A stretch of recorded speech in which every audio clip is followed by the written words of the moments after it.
Une piste cyclable noyée, des terres agricoles gorgées d'eau, 400 mm de pluie tombée en 3 mois, quand on en a 200 pour une fin d'année ordinaire. À Cailleux, au Marcanterre ou à Boismont, les cultures ont triste mine en ce début de mois de janvier. Dans les bas champs, 2/3 des terres qui devaient être semées en blé n'ont pas pu l'être. Ici, par exemple, impossible de rentrer un engin agricole qui s'y embourberait à coup sûr.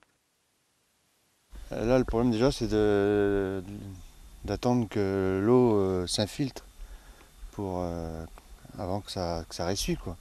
Après, on pourra commencer à remettre un blé ou s'il est trop tard, on mettra une culture de printemps, quoi. Gros dégâts aussi dans les terres où le blé avait pu être semé en octobre. Là, c'est un grain qui est en terre depuis environ un mois. Celui-là n'a pas germé et maintenant il ne va plus germer. Donc.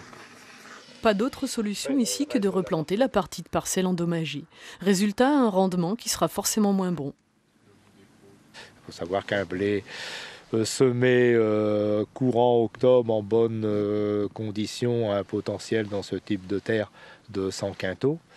Un blé semé au mois de février a un potentiel de 70-75 quintaux.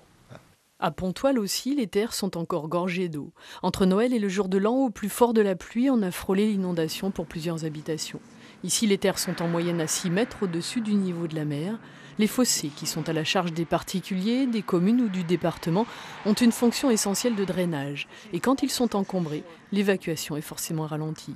Aujourd'hui, on s'aperçoit que les herbes dans les ouvrages d'évacuation des eaux, elles poussent très rapidement et il faudrait au moins un entretien par an et certains n'ont pas vu d'entretien depuis plus de 10 ans.